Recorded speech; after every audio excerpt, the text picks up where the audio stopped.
Lavanya Raj Tarun case రోజుకో మలుపు తిరుగుతోంది. లావణ్య పైన నార్సింగ్ పిఎస్లో ప్రీతి ఫిర్యాదు చేసింది. తనకు లావణ్య డ్రగ్స్ అలవాటు చేసిందంటూ కంప్లైంట్లో పేర్కొంది ప్రీతి.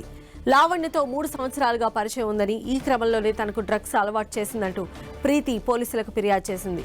ఇప్పటికీ ఫోన్ చేసి లావణ్య ఇబ్బందులకు గురి చేస్తుందంటూ ప్రీతి నార్సింగ్ పోలీసులను ఆశ్రయించింది.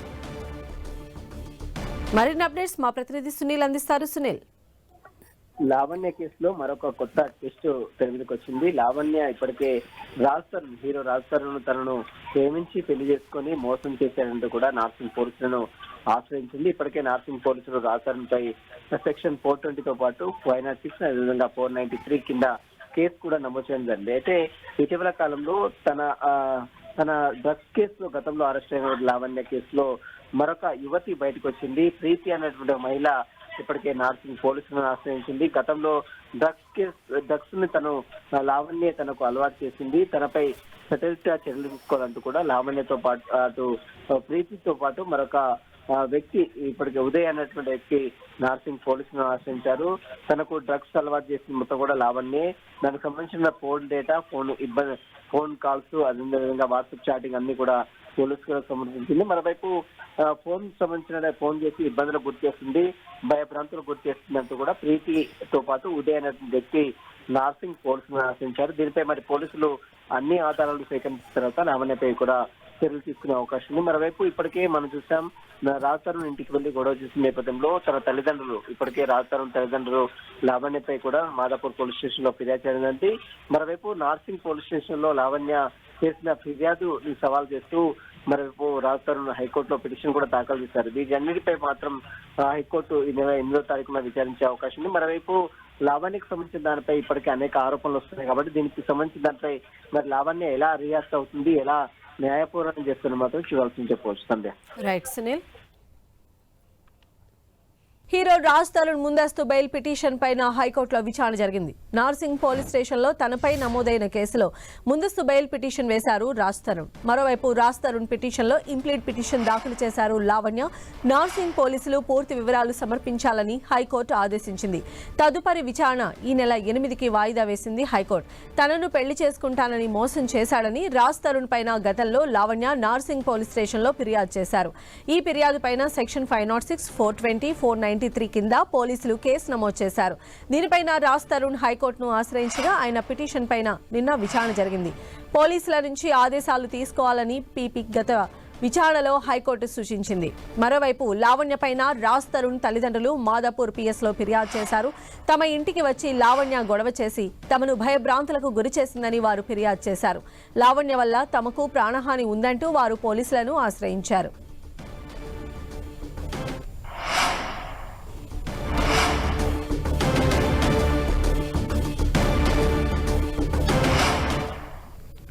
మరిన్ని అప్డేట్స్ తెలుసుకుందాం. మా ప్రతినిధి సునీల్ మనకు అందుబాటులో ఉన్నారు. సునీల్, తెలుగు చలనచిత్ర పరిశ్రమలో తీవ్ర వివాదాస్పదంగా మారినటువంటి హీరో రాజ్ తరుణ్ కేసు ఎట్టకేలకు హైకోర్టుకు చేరింది. ఇప్పటికే రాజ్ తరుణ్ పై నార్సింగ్ పోలీస్ స్టేషన్ లో 3 సెక్షన్ల కింద నార్సింగ్ పోలీసులు కేసు నమోదు చేసుకుందండి. సెక్షన్ 420తో పాటు అదేవిధంగా 506, అదేవిధంగా 493 3 సెక్షన్ల కింద కేసు నమోదు చేసింది. లావణ్య అనేటువంటి బాధితురాలు తనను ప్రేమించి పెళ్లి చేసుకుని అబార్షన్ చేసి మోసం చేసి వదిలేశాడు, తనకు న్యాయం చేయాలంటూ కూడా ఇప్పటికే లావణ్య ఫిర్యాదు చేసింది. ఆ లావణ్య చేసినటువంటి ఫిర్యాదు నేపథ్యంలో 3 సెక్షన్ల కింద ప్రస్తుతమైతే హీరో రాజ్ తరుణ్ పై పోలీసులు కేసు నమోదు చేసుకుని జరిగింది.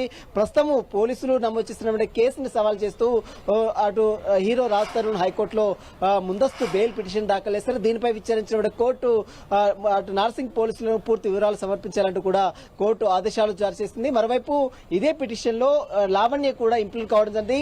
తమ వాదనలు కూడా పరిలోకి తీసుకోవాలి అంటూ కూడా లావణ్య తరపు న్యాయవాదులు ఇంప్లీడ్ పిటిషన్ దాఖలు చేశారు. ఈ పిటిషన్ పై ఈ నెల 8వ తారీఖున తెలంగాణ హైకోర్టు మరొకసారి విచారించిన తర్వాత మరి కోర్టు ఎలాంటి నిర్ణయం తీసుకున్నది మాత్రం కొంత సినీ వర్గాల్లో కొంత చర్చనీయాంశంగా మారింది. ప్రస్తుతం మనం ఇప్పటికే చూడొచ్చు, రాజ్ తరుణ్ ఇంటికి వెళ్లి గొడవ చేసినటువంటి అటు లావణ్యపై అటు ఇప్పటికే మాదాపూర్ పోలీస్ స్టేషన్ లో అటు రాజ్ తరుణ్ సంబంధించిన తల్లిదండ్రులు ఫిర్యాదు చేయడం జరిగింది. మొత్తం మీద లావణ్య మాత్రం ఒకటే చెప్తుంది, తనతో రాజ్ తరుణ్ దాదాపు 10 సంవత్సరాలుగా తనతో సహజీవనం చేసినటువంటి రాజ్ తరుణ్ తనతోనే జీవితాంతం ఉండాలని లావణ్య కోరుకుంటుంది. కానీ తను కాకుండా మరొక యువతితో రాజస్థాన్ ఉంటుంది కాబట్టి తన వల్లనే తనను దూరం పెట్టిందంటూ కూడా ఇప్పటికే లావణ్య ఆరోపణలు చేస్తుంది. మరి దీనిపై రాజస్థాన్ ఇప్పటికే మాట్లాడిన తీరు కూడా మనం చూసాం.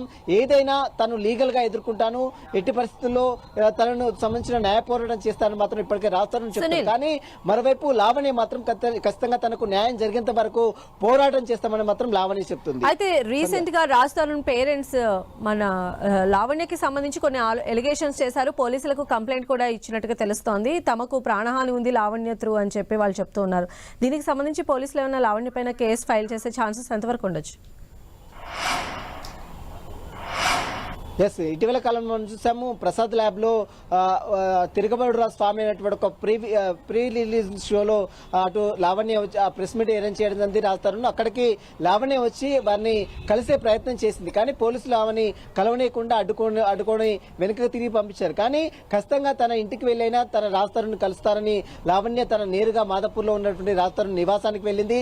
అక్కడ వాళ్ళ తల్లిదండ్రులు లోపలికి అలౌ చేయకపోవడంతో కొంతసేపు అక్కడే అంటే వాళ్ళ ఇంటి ముందే కొంతసేపు ఆందోళన చేయడం జరిగింది. కానీ వెంటనే అక్కడ నుంచి తలుపులు తీయకపోవడంతో వాళ్ళని రాజస్థాన్ పేరెంట్స్ మాత్రమే లోపడున్నారు.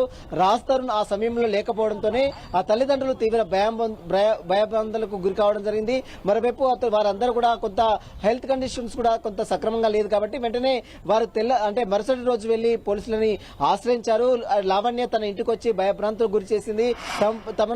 తమ వల్ల తమకు ప్రాణహాని ఉందంటూ కూడా లావణ్య మీద అటు రాజస్థాన్ కుటుంబ సభ్యులు తల్లిదండ్రులు మాదాపూర్ పోలీస్ స్టేషన్ లో ఫిర్యాదు కూడా చేయడం జరిగింది. దీనిపై మరి పోలీసులు మరి కేసు నమోదు చేస్తారా లేదా అనేది కూడా ఇంకా పూర్తి ఆధారాలు సబ్మిట్ చేసిన తర్వాత దీనిపై అంటే లావణ్యపై కూడా కేసు నమోదు చేసే అవకాశం. ప్రస్తుతం అయితే ఈ వివాదము హైకోర్టుకు చేరింది. ఇప్పుడు ప్రస్తుతం అయితే నార్సింగ్ పోలీస్ స్టేషన్ లో రాజస్థాన్ పై నమోదైనటువంటి కేసుని అంటే ముందస్తు బెయిల్ ఇవ్వాలి. ఎందుకంటే 493 అనేటువంటి సెక్షన్ ఉంది. అది ఒక 10 years తర్వాతనే ఉంటుంది. నాన్ బెయిలబుల్ సెక్షన్ 10 years ఇంప్రిమెంట్ ఉంది కాబట్టి ఆ కేసులో తనకు బెయిల్ వచ్చే అవకాశం లేదు. కాబట్టి ఖచ్చితంగా పోలీసులు అరెస్ట్ చేసే అవకాశం ఉంది. కాబట్టి ఖచ్చితంగా ఈ కేసులో తనకు బెయిల్ మంజూరు చేయాలంటూ కూడా రాజస్థాన్ హైకోర్టును ఆశ్రయించారు. దీనికి పబ్లిక్ ప్రాసిక్యూటర్ పోలీసుల నుంచి ఆదేశాలు తీసుకున్న తర్వాత పూర్తి వివరాలు తీసుకున్న తర్వాత విచారించమని ఈ పిటిషన్ ని ఈ నెల 8కి వాయిదా వేసింది. అదే కేసులో మళ్ళీ లావణ్య కూడా ఇంప్లీడ్ కావడం జరిగింది. తన వాదనలు కూడా వినాలంటూ కూడా లావణ్య తరపు న్యాయవాదులు ఇంప్లీడ్ పిటిషన్ కూడా ఇదే పిటిషన్ లో దాఖలు చేయడం జరిగింది. ఈ పిటిషన్లన్నీ కలిపి సోమవారం వచ్చే 8వ తారీఖున హైకోర్టు విచారించిన తర్వాత మరి ఎలాంటి నిర్ణయం తీసుకున్నది మాత్రం చూడాల్సింది చెప్పవచ్చు. సంధ్య. రైట్ సునీల్.